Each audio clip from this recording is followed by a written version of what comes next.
Well, good evening, everybody. Welcome to Topic Talk Thursday. We're excited to have you here. We're very excited that Dr. Godwin Uday is joining us this evening. He's an alumnus of the year. He got the alumnus of the year this year with Omega Graduate School. And tonight he is talking about the causes of poor academic performance of African Canadian grade school kids. As you can tell, he's up in Canada and actually British Columbia. So we're really excited to have him. There's a lot we can say as part of the introduction.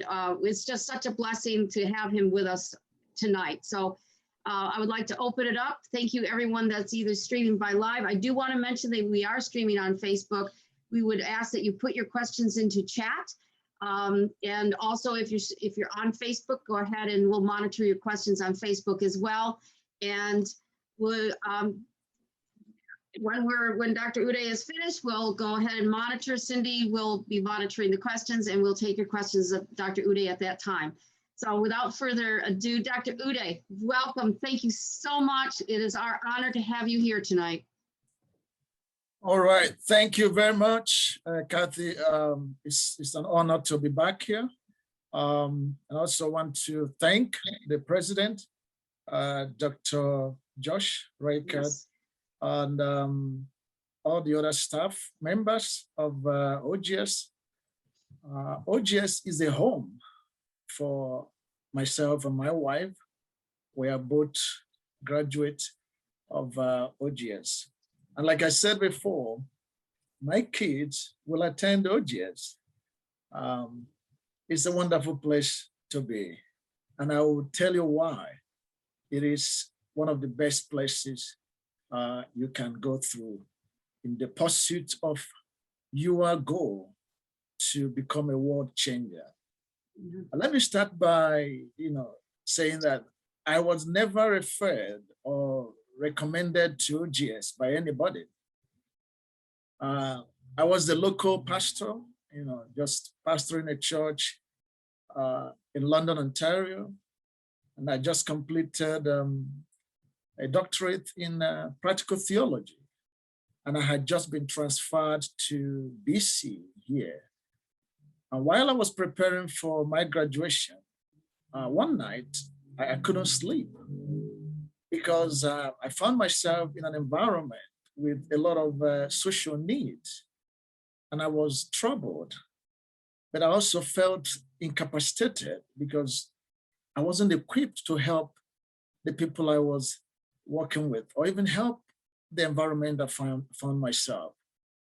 I had a lot of people suffering from substance abuse, drug addictions, homelessness. The entire environment where I found myself was deplorable and in fact despicable. And I was wondering, why on earth would someone be ministering here and ignoring these social needs and these social problems? So a night to my graduation, I couldn't sleep. So I just went on the internet. I was searching for a school that is very focused on transformation, social transformation, to be frank. So I just typed in graduate school focusing on social global transformation. And it was OGS. And I was like, what kind of school is this? So I clicked on the link and got to the website. As I began to read through the website, I was like, my God, this is an interesting school. And they are even into interdisciplinary study. Oh, they're even offering a postgraduate study. Oh, they're into family life education. Wow, they're into leadership. Oh, wow. Oh, they're even dealing with, they do Ph.D. program. They fail at that moment. So I quickly signed my wife up to do family life education because it happens to be her passion. And then I signed myself up for the DPhil program that very night. And the following week, we had our admission processed. Thank God for the help of the late Rick. Dr. Rick was very, very helpful. The Lord really used him. And we got admitted. My wife actually went to OGS before me and started the program before I went during the summer of 2011. What I wanted to say here is that sometimes you don't know what the Lord is leading you into. But I want to tell everyone hearing my voice that all you have to do is to obey, as you're going to find out this evening. Just obey him. I never thought that I would get to where I am right now or be doing what I'm doing right now, looking at where I was coming from. But as we walked in obedience, today we are involved in policymaking level here in Canada, and hopefully in some other countries in the future. So I'm going to quickly bring on my PowerPoint, and we can go from there. I will ask you to be patient with me while I pull it up. All right. So it's going to be a little bit different from what some of us are used to.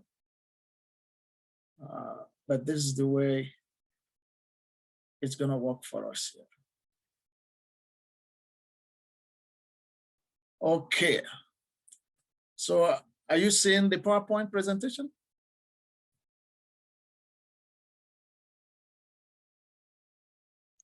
Yes, yes. Okay. All right. Thank so, you.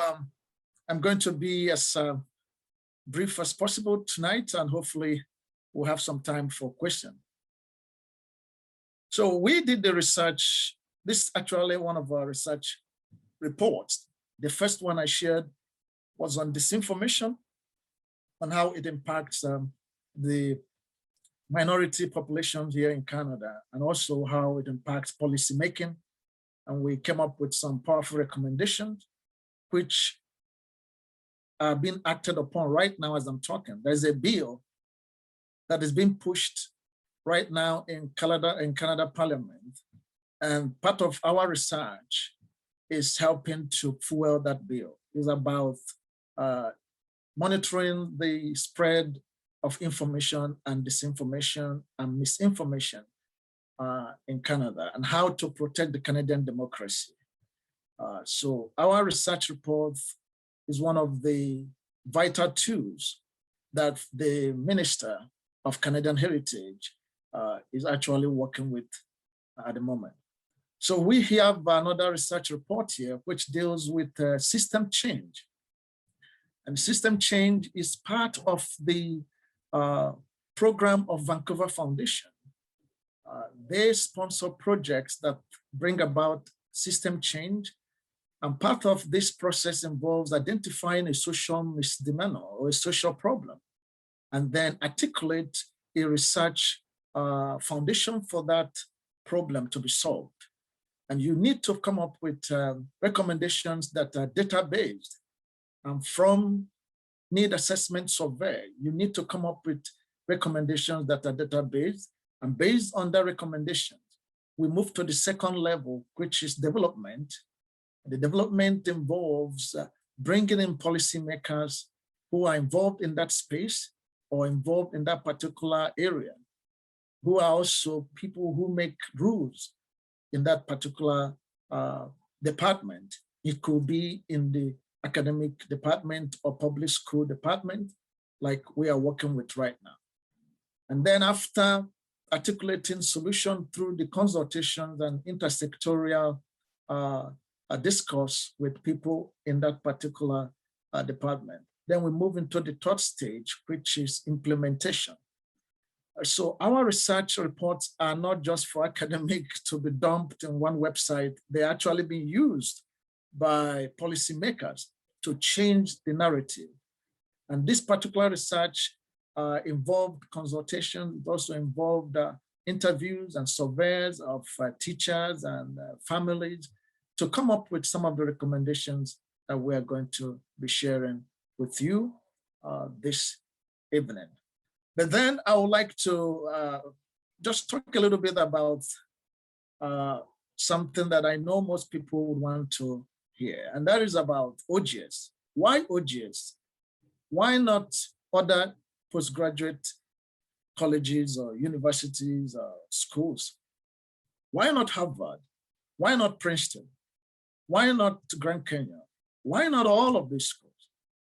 Why is it that people who have attended some of these Ivy League schools have also been to OGS? What pushed them? What brought them to OGS? I too asked that same question.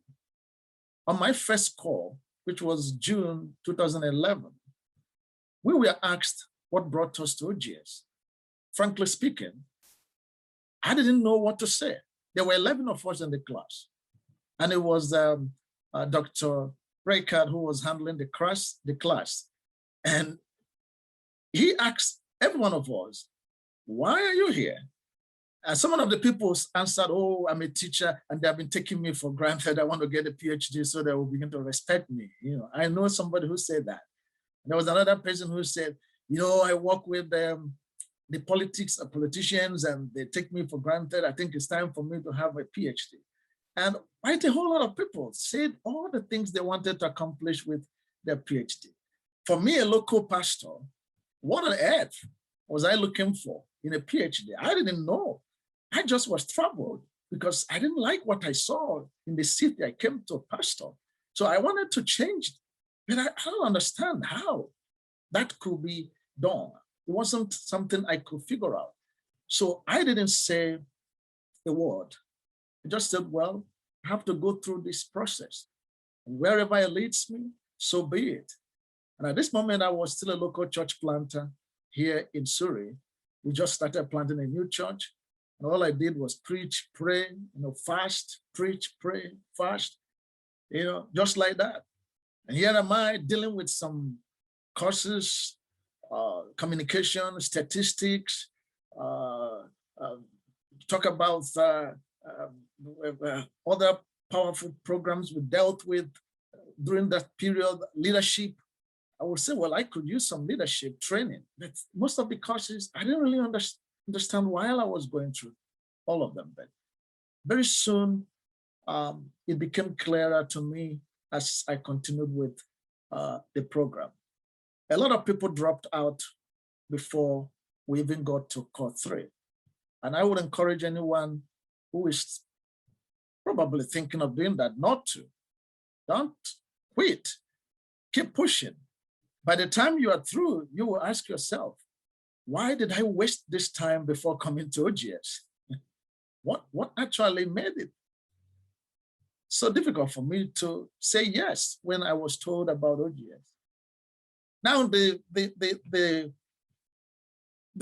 what you see on the screen right now was the first course I took in OGS, and it was taught by the current president of OGS, Joshua Raycard. He will be shocked that I have his PowerPoint. I still have it. This is the exact first course I took, and it was on faith learning integration and interdisciplinary studies. He will probably be laughing, probably looking for this PowerPoint. I have it. If you need it, I'll send it back to you, Dr. Raycard. Yeah. So when he began to teach, he began to explain why faith learning integration is important. This the second page or second slide on that lesson he taught us. He began to talk about faith learning integration. For the first time, I was hearing about faith learning integration.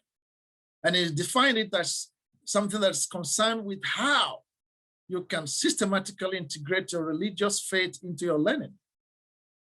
I was like, wow, but I'm already a pastor. What am I integrating into what I'm learning? I'm already in ministry. So if I were still practicing pharmacy, maybe I would be thinking about that. But wait a minute, something is about to happen.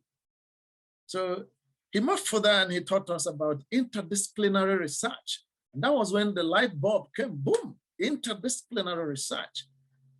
To be frank with you, from earliest childhood, I've always had this passion to change lives. And I wanted to become a consultant with World Health Organization on epidemiology. I wanted to study epidemiology at the University of Aberdeen, Scotland. But the Lord wouldn't let me move further from where I was, because by this moment, it was obvious to me that I could do nothing else but be in ministry.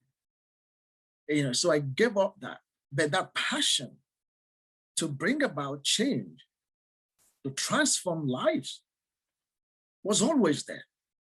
And that was why at age 15, I was always involved in ministry and involved in touching lives, involved in transforming people's lives.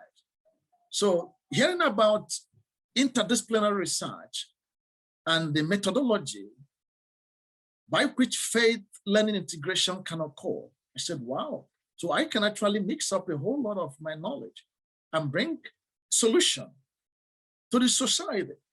Oh, good. That's what I've been looking for. Now we moved on and said, the unity of knowledge under God is essential. The unity of knowledge.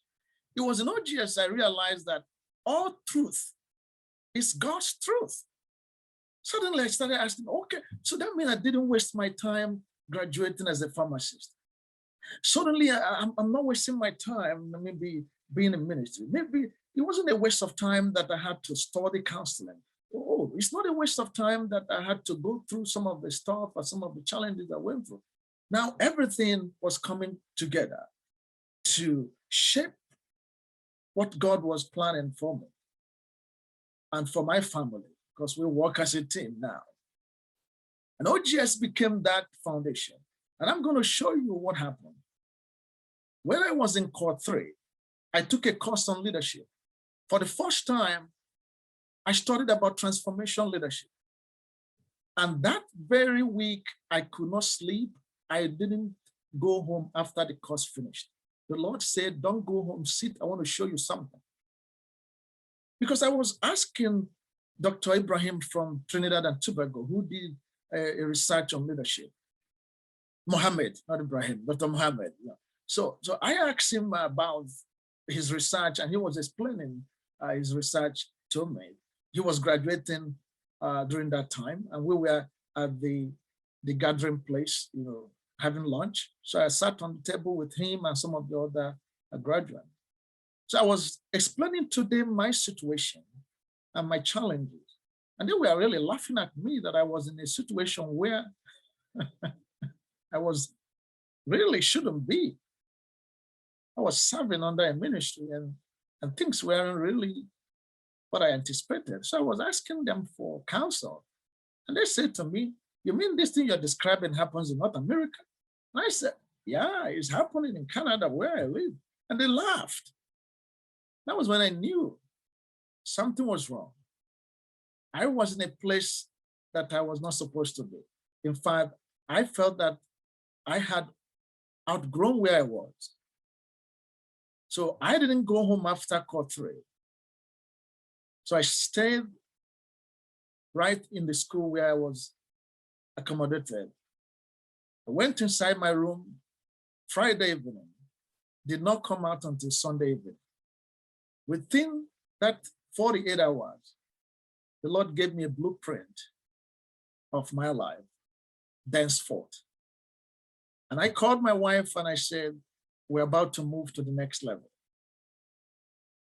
And when I got back, we started planning on how to implement what the Lord showed me while in OGS. A few months later, it gave birth to the multifaceted ministries that we are running today. And it began from OGS.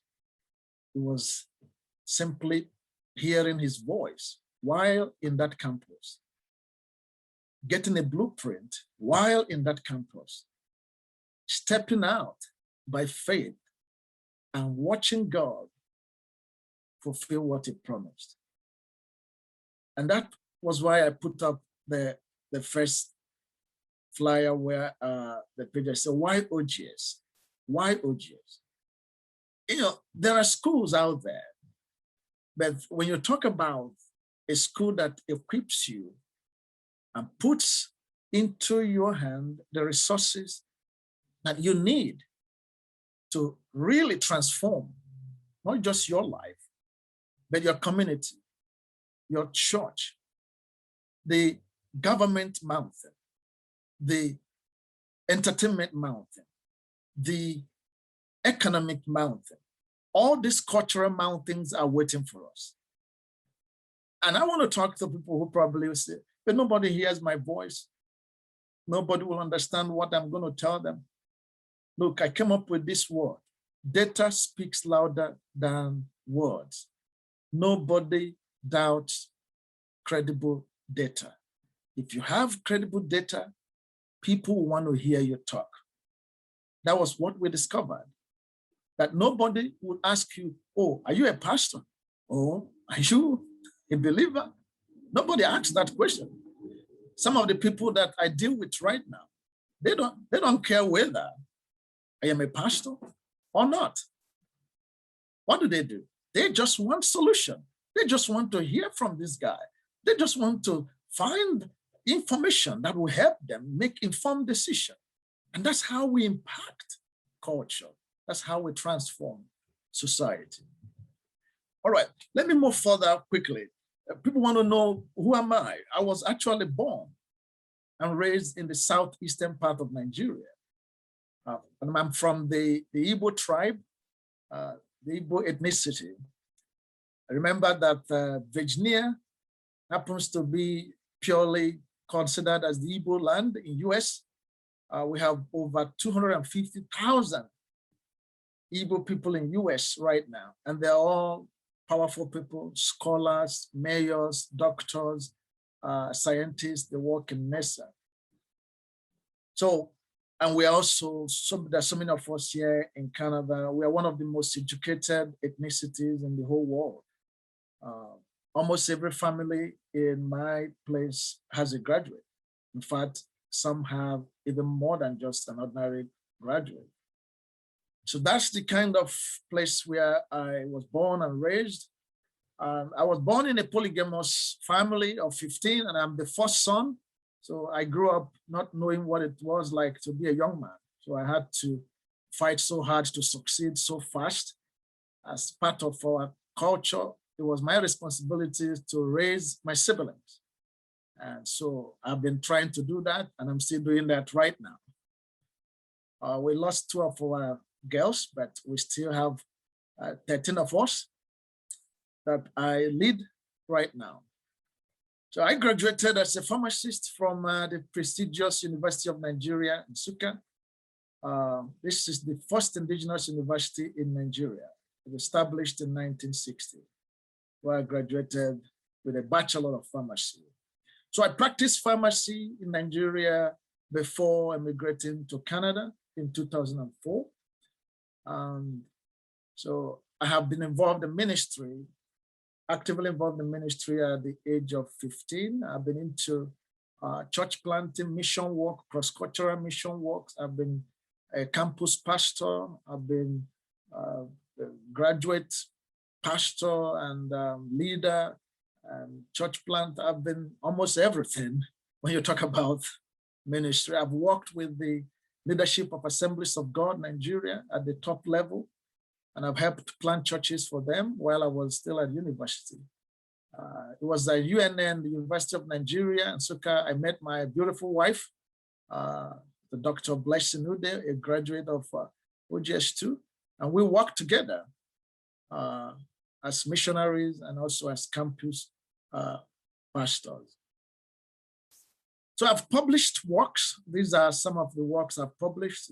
These books are all online. You can find them on Amazon or elsewhere.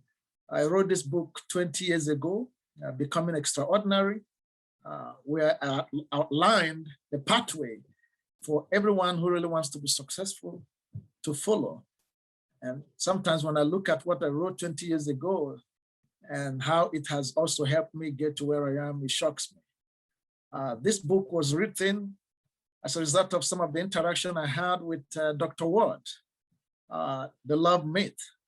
Dr. Ward remains a wonderful friend, and we talked a lot about life, marriage, and issues. And so I had to write this book. It's a very incisive book that discusses the mystery concerning love and some other pseudo love experiences like infatuations and limerence and all whatnot. It's a very important book.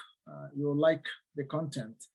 Then this book was written also because of an inspiration I got from one OGS student, Ross Begerman.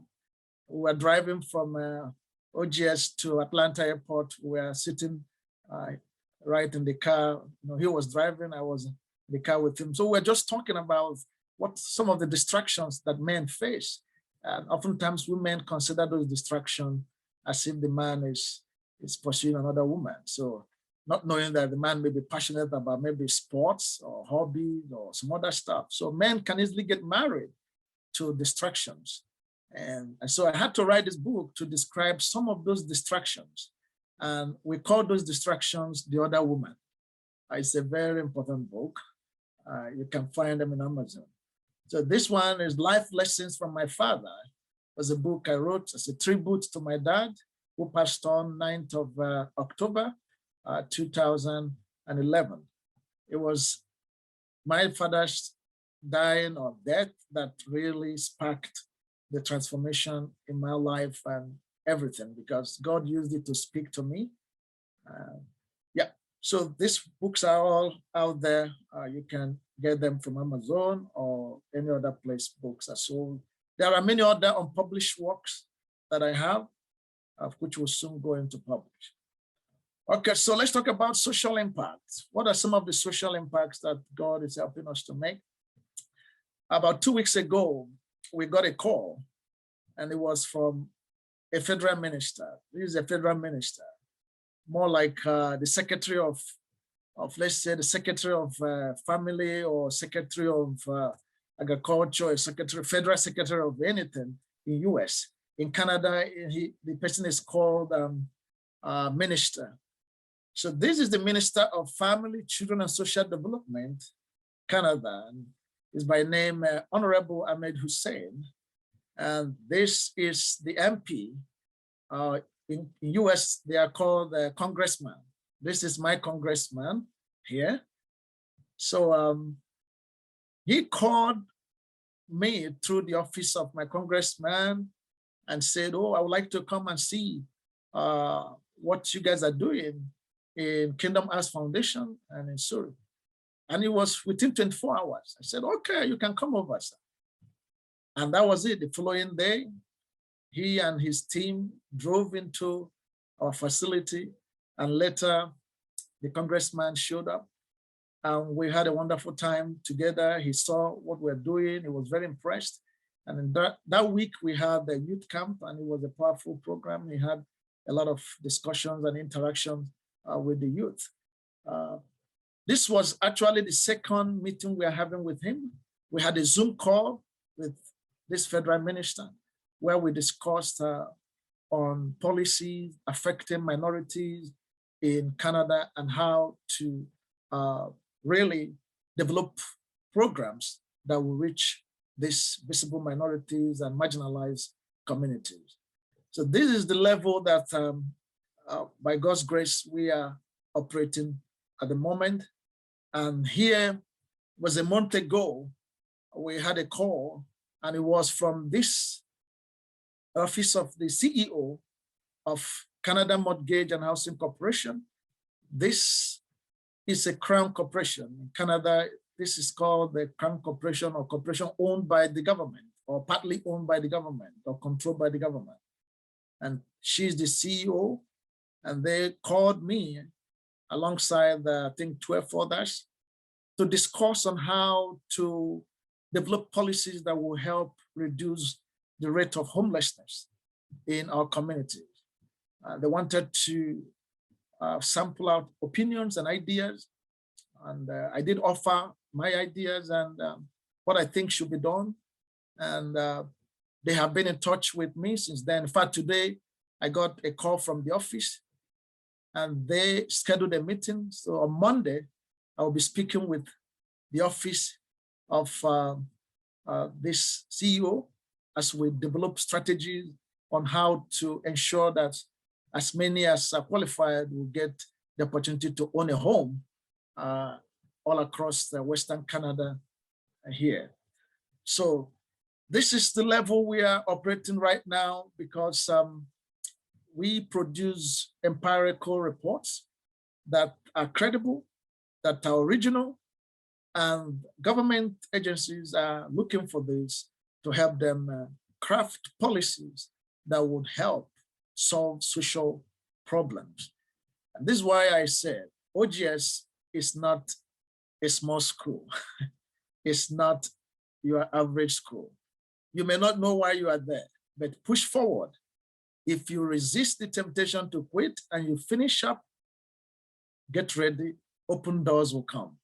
You will realize that you've not wasted your time.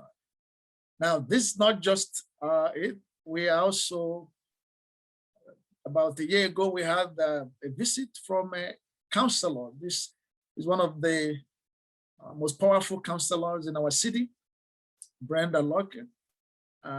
She was once a minister in our province, which is like a minister in a state. Our province is equivalent to a state in US, right?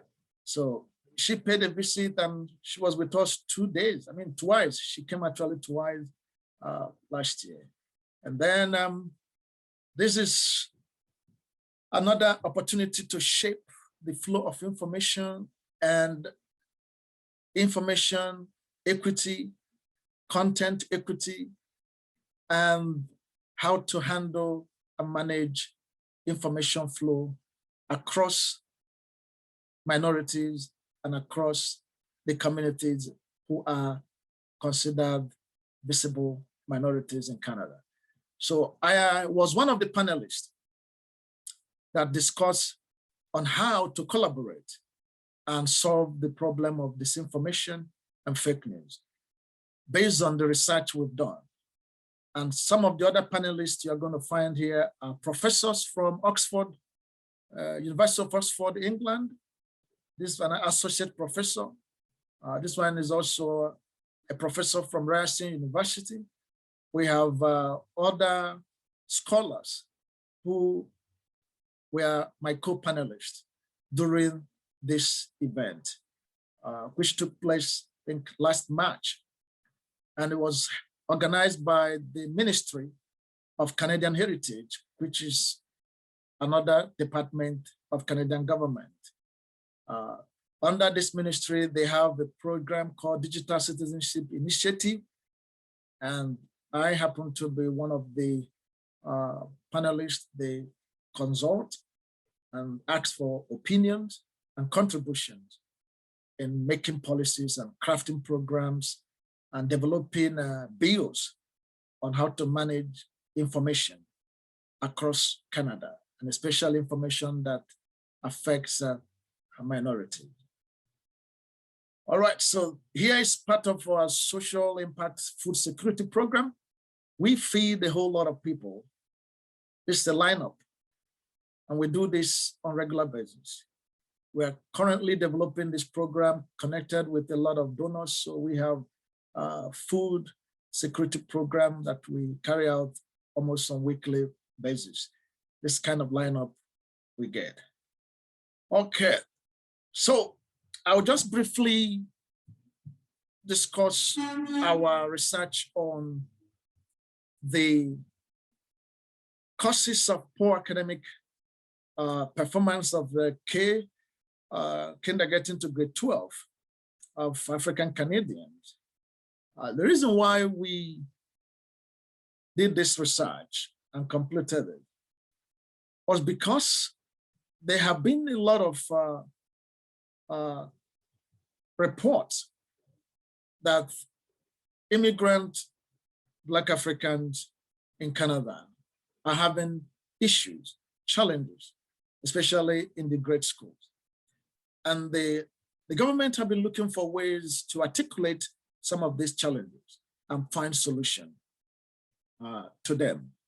So we decided to embark on this empirical research in order to uncover some of these problems and proffer solutions to them. So the scope of the research covers specifically British Columbia, but the research also can be extrapolated to other provinces. We have looked at the rationale for the study, and we found out that Canada is a multicultural nation, and about 38 million people call Canada their home in 2009. It's growing, and it's growing by immigration. Canada grows faster by immigration than by natural birth. Also, the K-12 educational system in Canada is structured in such a way that it's compulsory for kids below 18 to be in school. And it's free. But then we look at the fact that the educational outcome, it's not fair to most minorities. And nothing is being done in terms of addressing some of the issues. Why is it that there is a high level of dropouts among immigrants, especially from sub-Saharan Africa? So current data also indicate that males from poor minority backgrounds in Canada are not only more likely to have poor academic achievements, but are also linked with higher absenteeism and delinquency rates. So it was based on this rationale that we decided to embark upon this empirical research.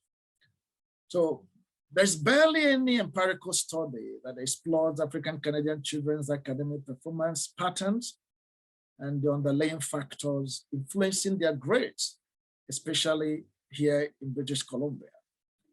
So we decided to carry out this empirical research. Now, our methodology is very simple. We surveyed teachers, 84 teachers. And remember, these teachers are made up of people from diverse nationalities, not just people from the African Canadian. And then we surveyed 214 African Canadian parents who live here in British Columbia. And based on these two surveys, we were able to analyze the result we got from the survey and articulate some of the problems and challenges, as well as providing solutions and recommendations that will be forwarded to the sponsors of this research, Vancouver Foundation. We have the research question, and the research question deals with what are the personal factors contributing to poor academic performance among African Canadian students in Canada's K-12 system. And the second research question is what social factors contribute to poor academic performance among African Canadian students or pupils. I would like us to understand that there are conceptual framework and theoretical framework to this research questions. And the theoretical framework was developed by this man by name Herbert Wellberg. He was the one who first provided a template that explains the factors that affect academic performance, regardless of your race or your ethnicity. So it was important for us to build research strategies and research protocols based on his theoretical framework, which has been found to be true and credible. According to the Wellbeck factors, he discovered that there are three categories of call it limitations that need to be addressed if we want to improve educational outcomes of anyone, including African Canadian kids. And also, let me say this, that this research result can be applied to any African community in North America, including US, because I know somebody may be like, how does this affect me? I'm in US. Yeah, it does, because we have found some correlation. We found some correlation between what happens in US and also what happens here in Canada. And there isn't so much difference. All right. So according to Welbeck, he found out that aptitude is one factor. And that aptitude deals with such internal factors like the kids or the students' personal capacity and cognitive abilities and maturity level. Welbeck also found that an environment plays a huge role. And the scope of these environmental factors typically encompass all external influences that may have bearing on students' ability and willingness to perform. And these environmental factors include their home. Kids who are from troubled homes hardly do well in school. So relationship with the peers, and also how long they spend on television, how long they spend on social media or on their gadgets. Some of these distractions play a huge role in determining the educational outcome. And then the third category is the teaching style. The nature of style of teachers can also influence students' performance outcomes. This was about quality and quantity of instructions, as these factors are strongly correlated to students' motivation for and participation in learning. Let me add here that it was in OGS I first learned about teaching style and learning style. I never knew that people have different kinds of learning styles. But it was an interesting thing to recognize the impact that teachers and teaching style can have on students. All right. So, and here is the conceptual framework here. In terms of conceptual framework, we are looking at the personal factor and also the social or environmental factor. Now, the personal factors, like we discussed, deals with the student motivation and the student's learning techniques or learning style. Some people learn visually, others learn affectively, others learn graphically, others learn practically. They want to be part of the process. So all of this influence educational outcome. And then there are also the social factor, which we call the school environment and the family environment and cultural environment. So if we really want to solve the problem of poor academic performance, we have to look into all of this conceptual framework, because they play huge roles in determining the academic outcome of any student, not just African Canadian kids, right? So let's look at, is there a knowledge gap? Yes, there is a knowledge gap in this area. When we were doing this work, we didn't find so much information as we would love to help us, work on this particular research project. But we have to rely on tidbits of information here and there. So this research report fills a very important void in terms of understanding some of the factors that influence educational or academic outcomes, especially as regards to African Canadian kids in Canada or even in US. All right, so we look at the results. I'll just be brief and I will mention some of the highlights of the results so we can run through this very quick. Firstly, we look at the first African Canadian children academic performance. We have here the 46%,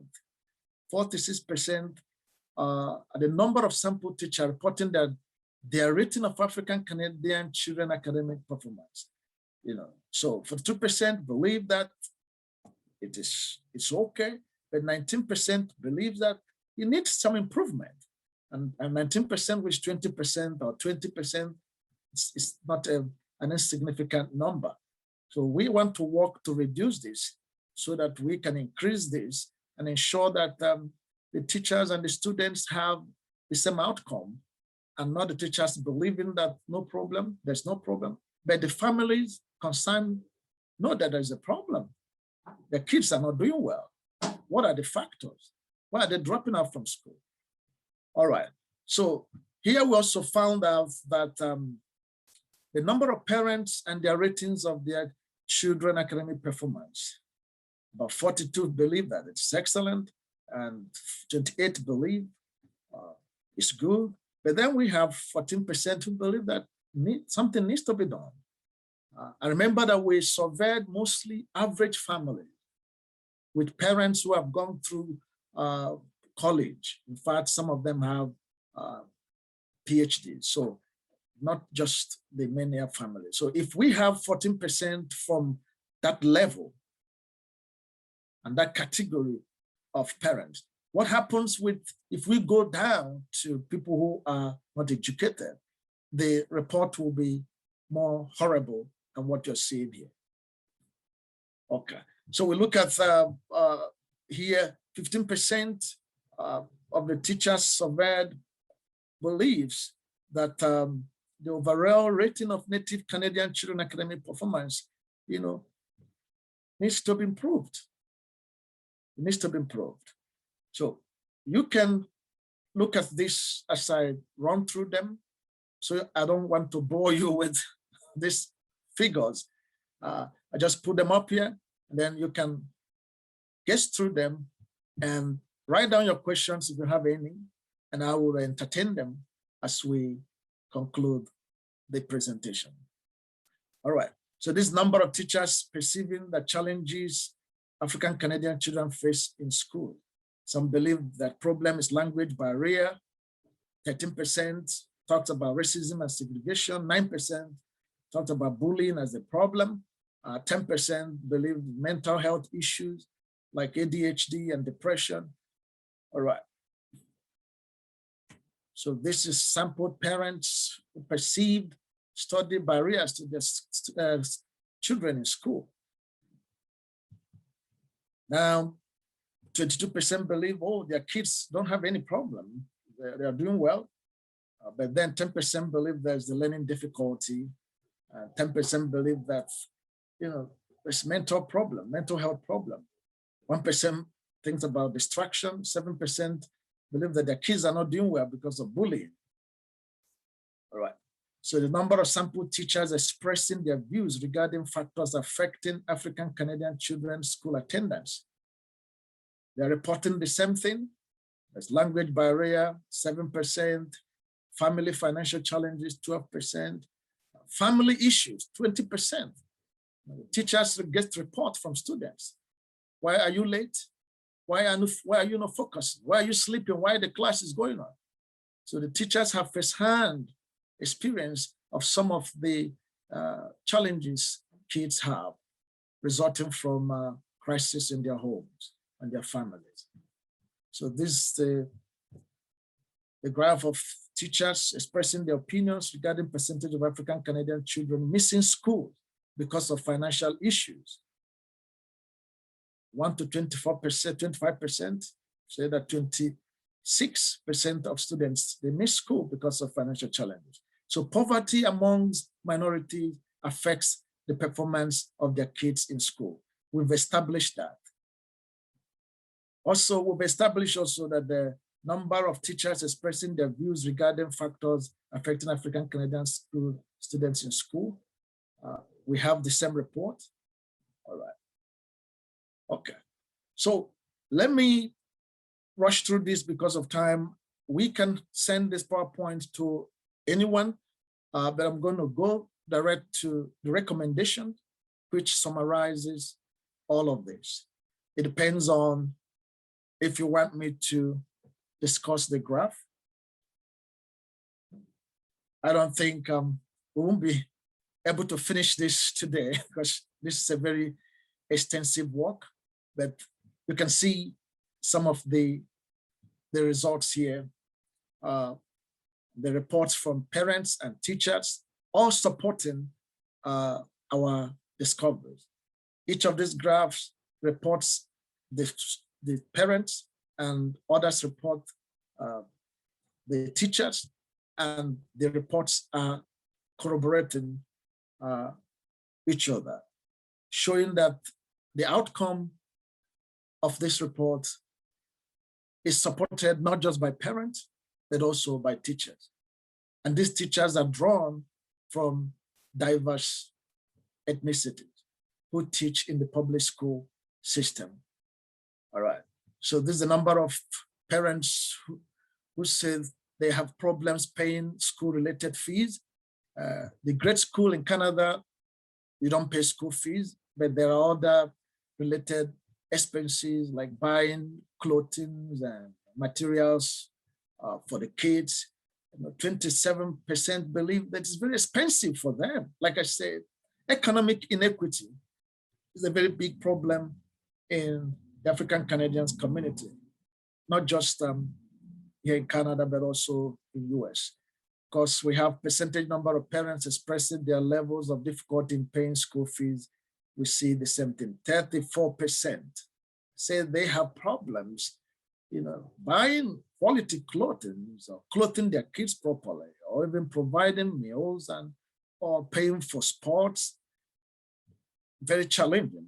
People really don't consider these things. They overlook them. But we discovered that they impact kids' performance and their social network too. All right, percentage number of teachers expressing their opinion regarding African Canadian parents' participation status in school activities. How involved are parents? How involved are they with their kids?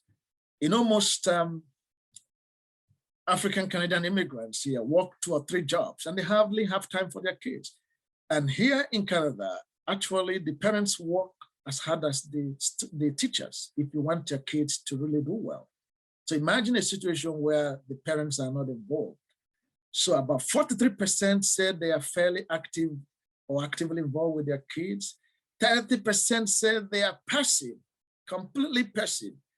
2% said they don't even know what's going on. Only 18% said, well, we are involved.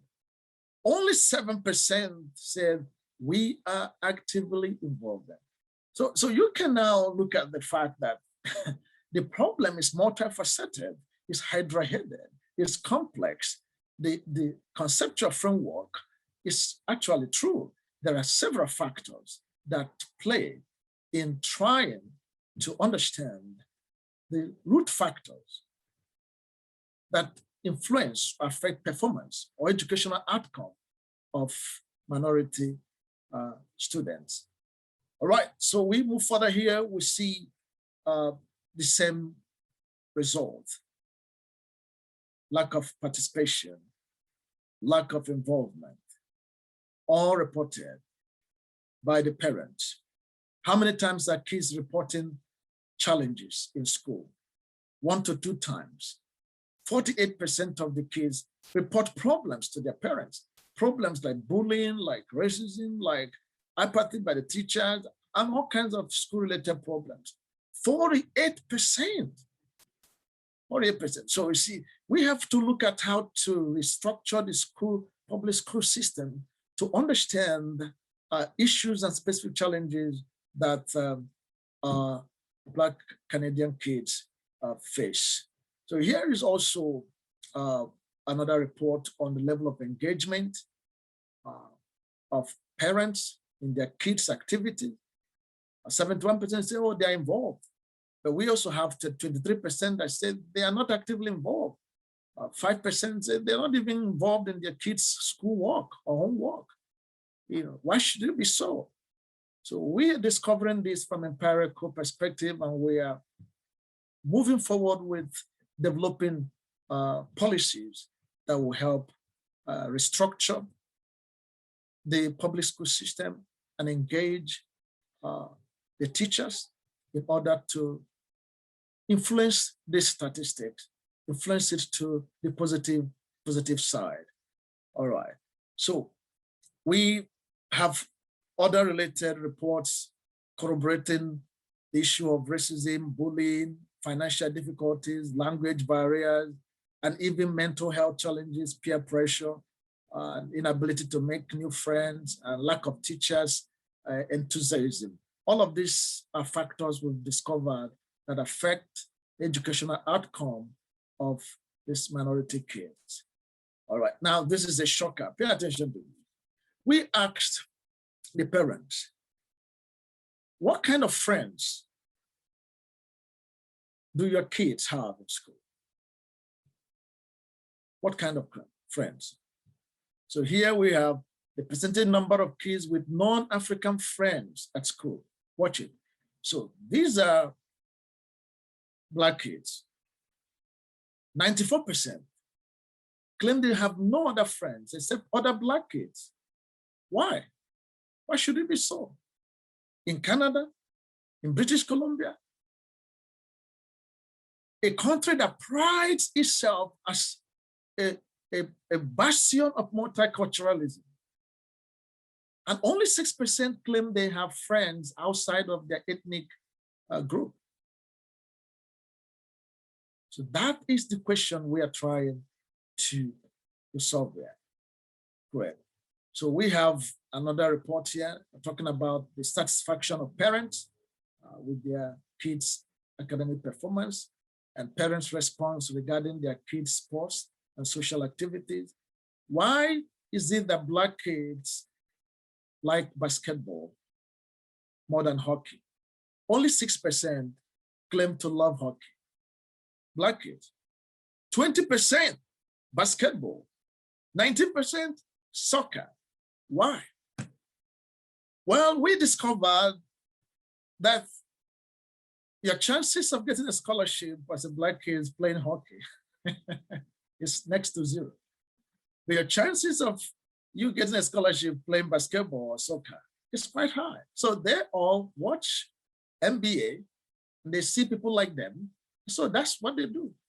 Frankly speaking, I've been very busy throughout this summer because of basketball. You know, my kids, they play basketball. The other kids, they play basketball. Almost all the kids I know are from the minority group. They're all from Southeast Asia, from Middle East. They're all playing basketball.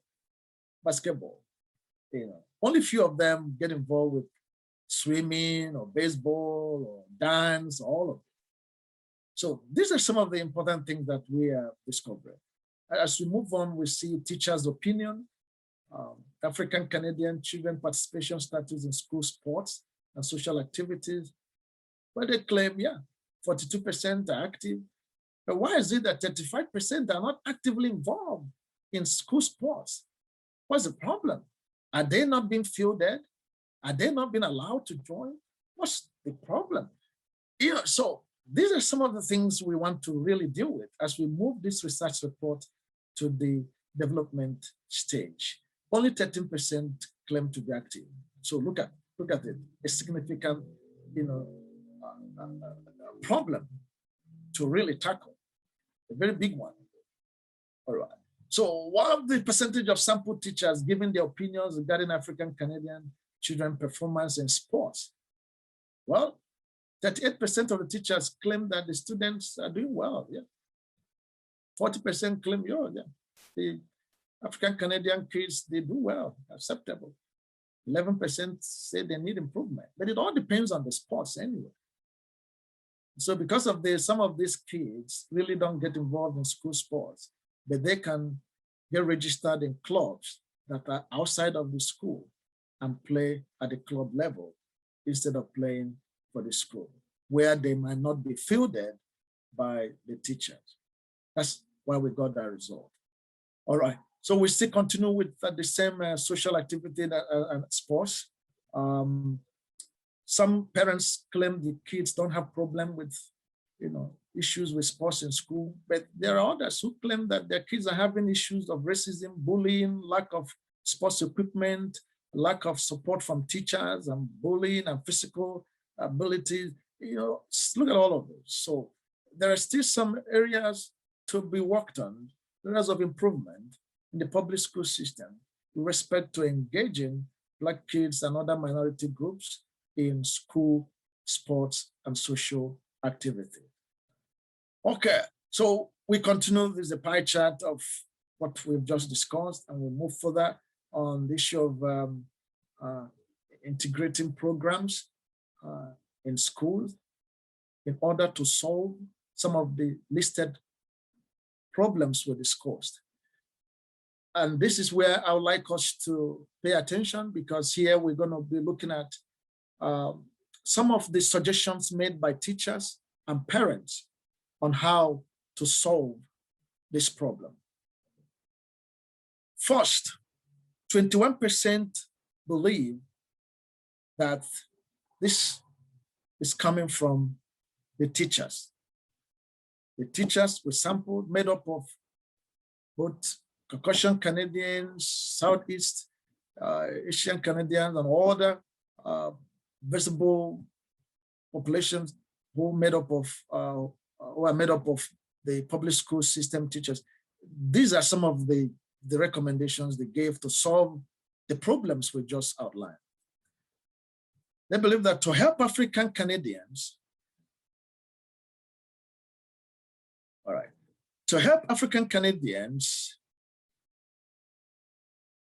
so they can see the questions and understand.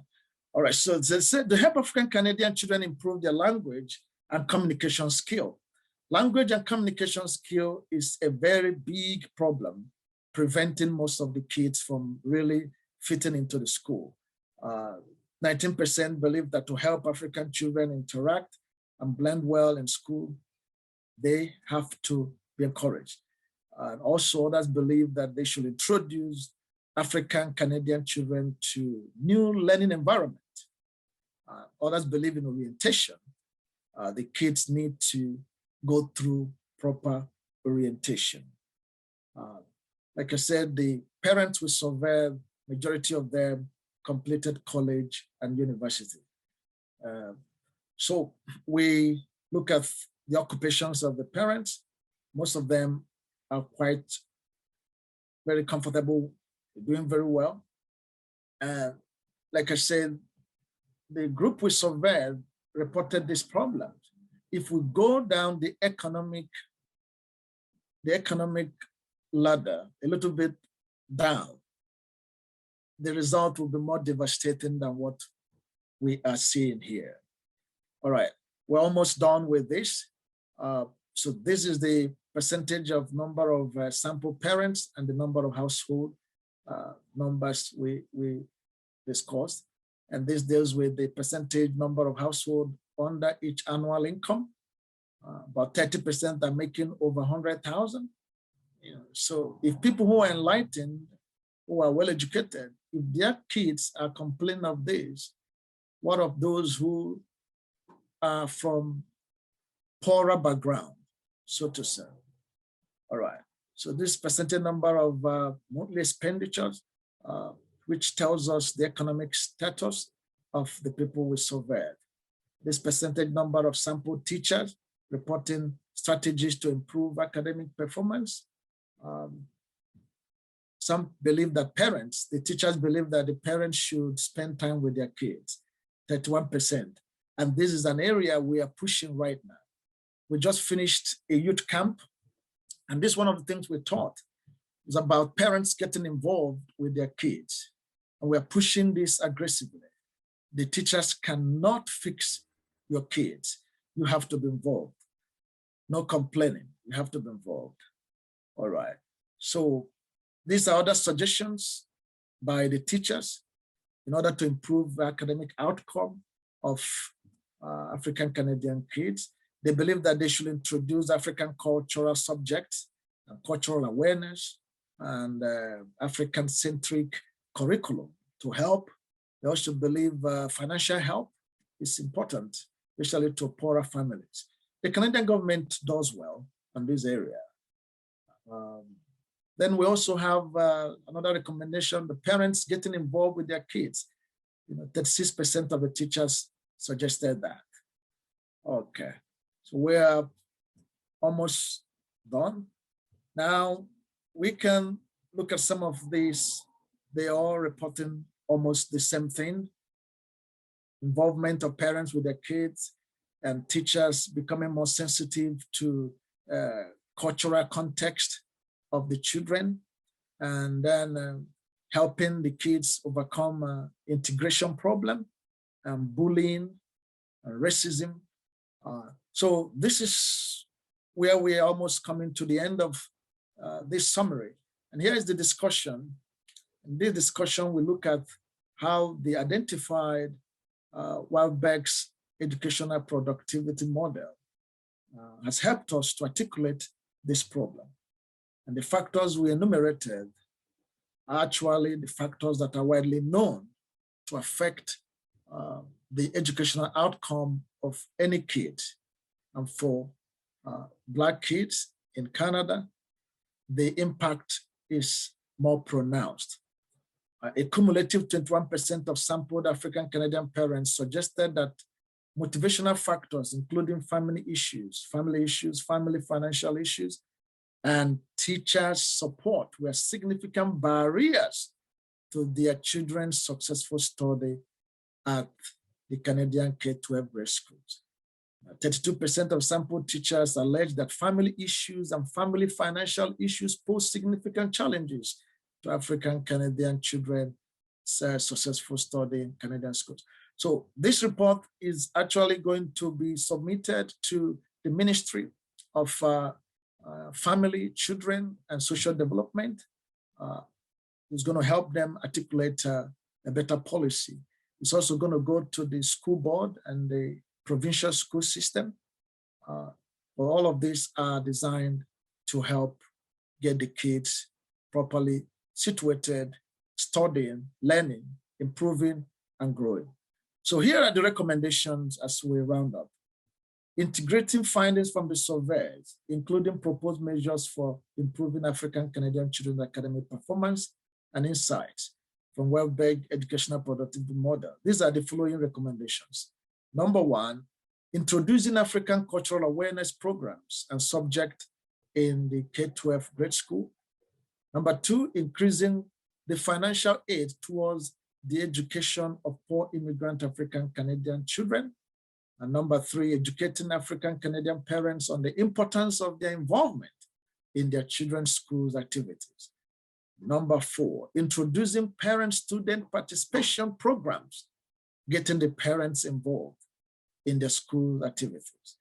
Number five, introducing strict punitive measures against bullying and racial prejudice behavior in school system. And then number six, introducing special programs to help integrate minority groups in Canada's K-12 grade school.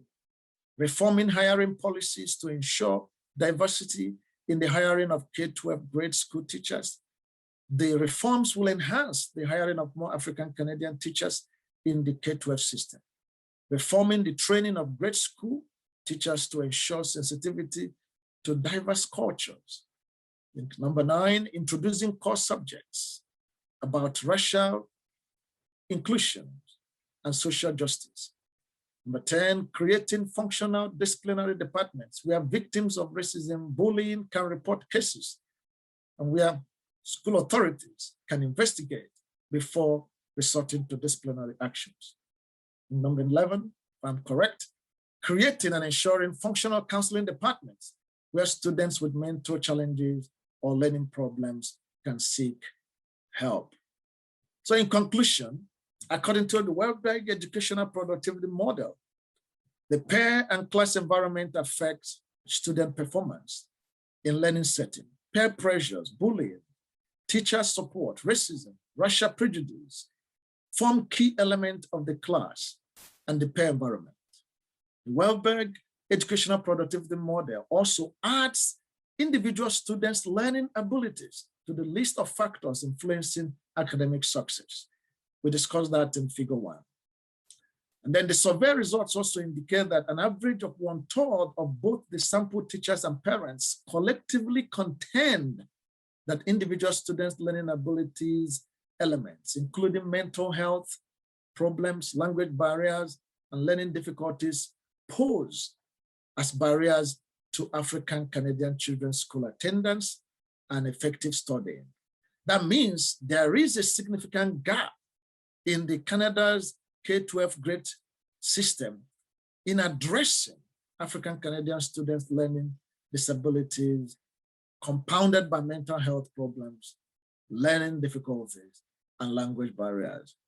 In a summary, the challenges faced by typical African Canadian kid is multifaceted. In fact, it is complex because we are dealing with a whole lot of issues here. economic inequity. We are dealing with family crisis, mental health crisis. We are dealing with poverty. We are dealing with distraction. We are dealing with bullying, dealing with racism, dealing with both intrinsic and extrinsic factors, social factors, family factors, learning styles. All of these compound to affect the educational outcome of a typical student, not just the African Canadian students. This research was focused on the African Canadian students because we wanted to narrow the result. Narrowing helps us articulate a particular solution to this group. We can extrapolate this result to other minority groups and even to the national K-12 grade school students. It's all a matter of expanding the survey and we'll get the information we want. All right, so thank you very much for paying attention and for hearing me out as I explain what we have done so far. I don't know if anyone has a question. I will be more than happy to answer them. Thank you for lending me your ears. Thank you very much. That was such a wonderful presentation. We do have one question. Is there a teaching style that works best for African Canadian children? Yeah, that's part of what we are trying to accomplish here. And that involves looking at several teaching styles. And it boils down to the teacher.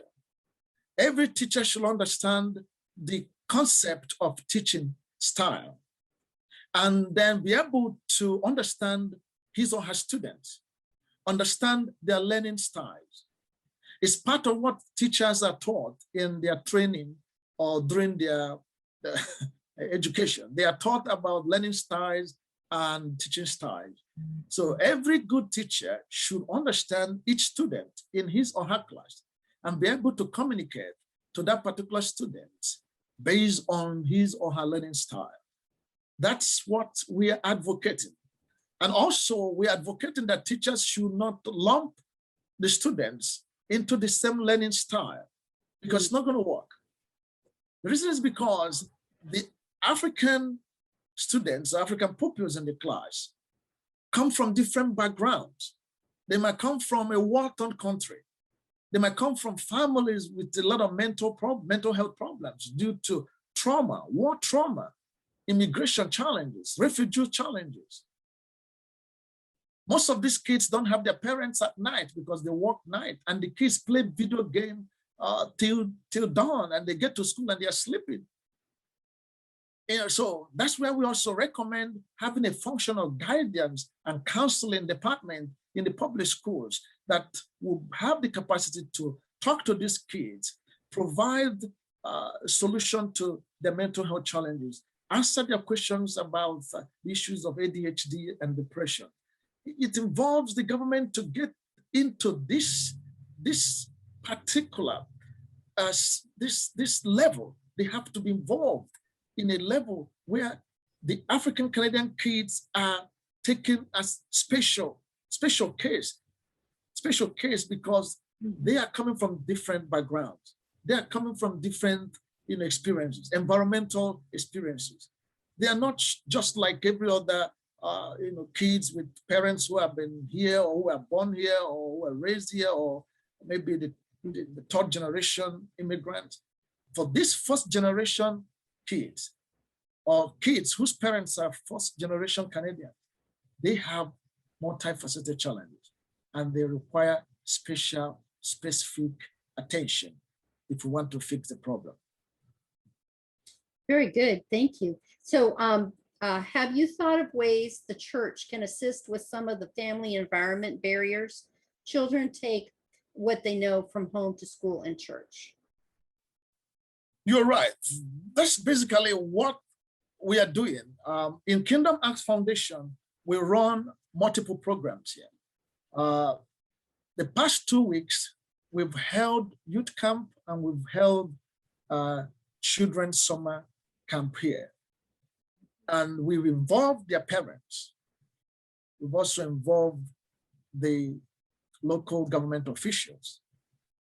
Part of what we're doing is to not just help these kids, provide that missing gap in terms of mental health, in terms of counseling, in terms of mentoring, in terms of coaching, in terms of also fixing problems between them and their parents, and oftentimes provide some disciplinary measures on these kids. And from the kids, we're also reaching out to their parents, because some of these kids trust the church more than they even trust the school or the teachers or the government. We have kids who come to us and share things with us that they will never share with their parents. We've called the parents and discussed these problems with them privately. And we've had to, in fact, I can tell you about the particular case we dealt with a week ago. A small boy, but quite going through a lot of challenges. So we've been able to talk with the parents involved and encourage them and say, oh, this is how you work with the kids, this is how you help your kids. So ministry should get off this high horse. As a pastor, you are there for the community. You are there for the community. You are there to solve problems. You are there to use the tools that you have acquired to solve social problems. And this is why we are moving into the community. Using the foundation, we are moving into the community. We are moving into the government. We are moving into the realm of policy making, because change must come from the top. But before that, it has to start from the grassroots. Thank you. So I would encourage anyone or all of you to turn your camera on if you would like. And that was the last question that we had. So if there anybody else would like to turn on their mic and ask a question or make a comment, we'd love to hear from you. Yeah, I would like to say something. Boniface, are you hearing me? Yes. Yes, I can hear you, Boniface. Yes, thank you. Like he was talking about all the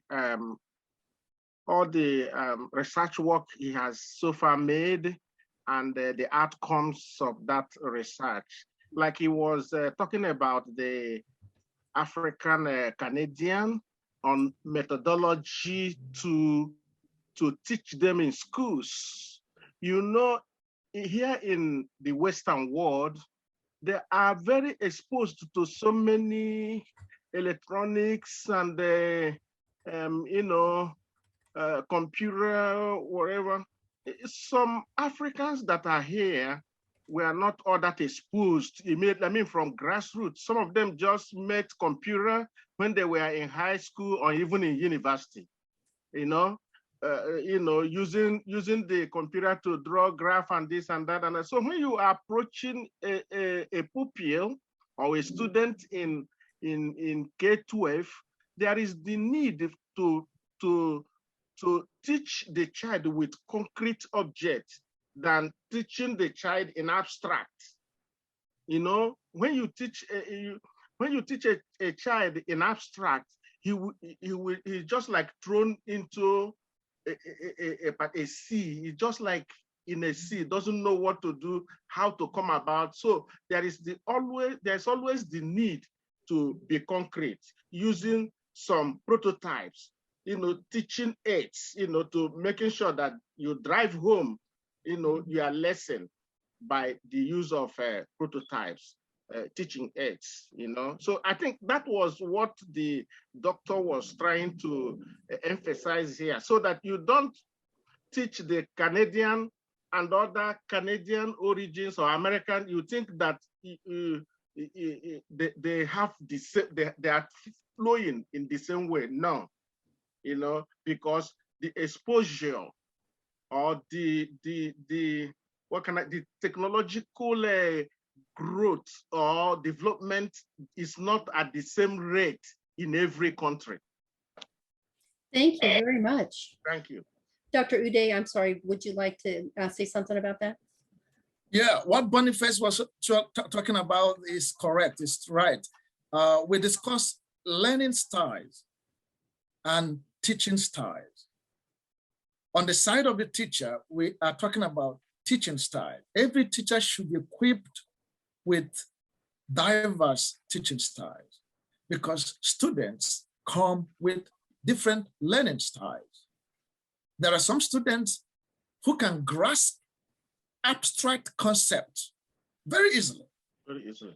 Just put something on the blackboard or put it on the whiteboard. They already understand what you're talking about.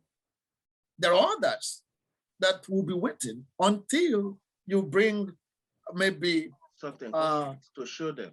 Yeah, you say, okay, take a look, guys. This cup, that's what I'm talking about. Do you see that? It's made up of clay. Have you ever seen clay? This is made up of clay. It's glazed clay. You put it inside the kiln, you burn it at 350 degrees centigrade. That's how you make it. And then they will say, oh, now I see. But all the while you are talking, they don't understand. I read pharmacy, and back in those days, we work with all kinds of chemicals, you know.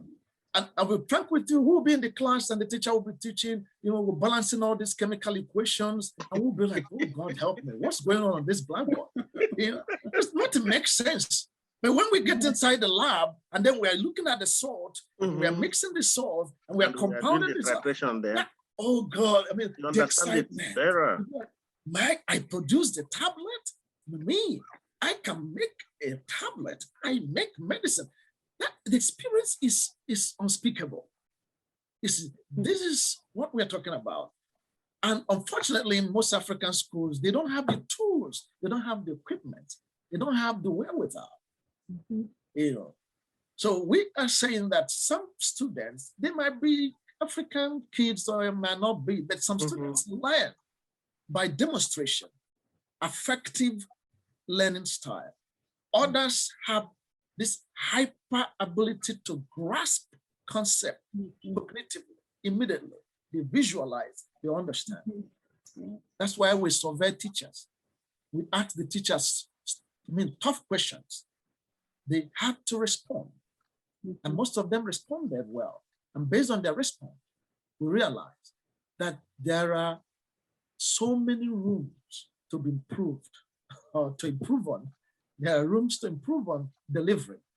You know, cost delivery must be improved on. Delivery style must be improved on. It must be done in a way that it factors in learning style, cultural backgrounds, language barriers, and all these challenges. Wow, that's amazing. So Dr. Hughes did want everybody to know that she is listening. She is picking up her grandson from Vacation Bible School. So she is still with us, but she is listening. Yeah. There are also some people who do not grasp so fast when you use the play method. You know, the play method. In here in United States, is very much in use. Play method. But there are some children or a particular child that does not follow, especially the African child. You are using a play method to teach, may not grasp it as fast as an American person who is very used to that.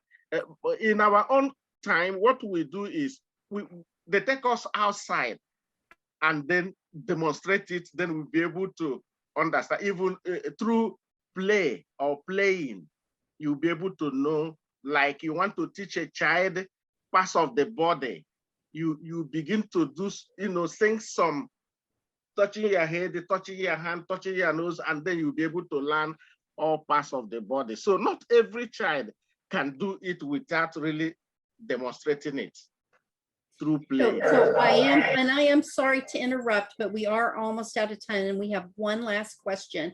And I do apologize. So Dr. Robbie Johnson, if you would like to ask your question of Dr. Uday, please. Okay, can you hear me okay? Yes. Okay. Dr. Uday, did you create the surveys that you used with the groups, with the parents and the teachers? Yes. In a need assessment survey, you will have to create your survey question, but not from abstract. You have similar surveys that investigated this same concept. So we had to adapt that survey to what we want to do. But there are some research work that you don't have to really create any survey. There are already made surveys that you can buy or borrow. When I did my dissertation, I had to buy the survey form with what I was investigating. I was investigating marital satisfaction. So I had to purchase the instrument from the owner, because the instrument has already been standardized and validated, which means that whatever the result I come up with, should not be questioned, because this instrument has been put through a lot of rigorous tests and have been found to produce a dependable result and outcome. You will learn that as you go through your your research, design, and stats. Yeah. Yeah, I did a before and after Oh, I see. with a group of students. Oh, yeah, great. Awesome, great. Yeah. Most So of we what are do- out of time, unfortunately. Good. So I just so appreciate Dr. Uday, you coming and speaking to us this evening for our topic talk. We do have several people that would like your slides. So if possible, I will email you to request those so that we can get those out to them.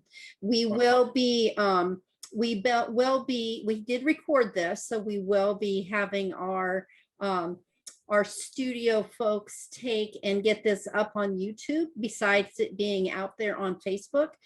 There was just so much good content here that if you want to go back and listen to, some of the great things that Dr. Uday said, it will be available. It'll take us about a week probably to get that up on YouTube. It is available right now on Zoom, so that if you want to go back and listen, we encourage you to do that. And Dr. Uday, we just can't thank you enough. Would you mind closing us in prayer? All right. Father, we thank you. It's a privilege to be involved with a group of like-minded people who are passionate, not just about discussing problems, but about finding lasting solutions to these problems. And for those who are working on their own projects and proposals and research, and who are seeking direction, I ask that you will give them clarity, Lord, clarity of purpose, that they will find reason, they will discover their why. Why OGS? Why am I embarking on this program? Lord, help them not to quit, help them not to give up, open doors for them, speak to them, make ways for them where there seems to be no way. For the OGS staff and team, I pray for covering, I pray for grace, I pray for open doors. I pray that they will find fulfillment in knowing that they are helping change the world. I ask this in that great name that is above every other name, the name of Yeshua HaMashiach, Christ Jesus the Lord, we have prayed. Amen.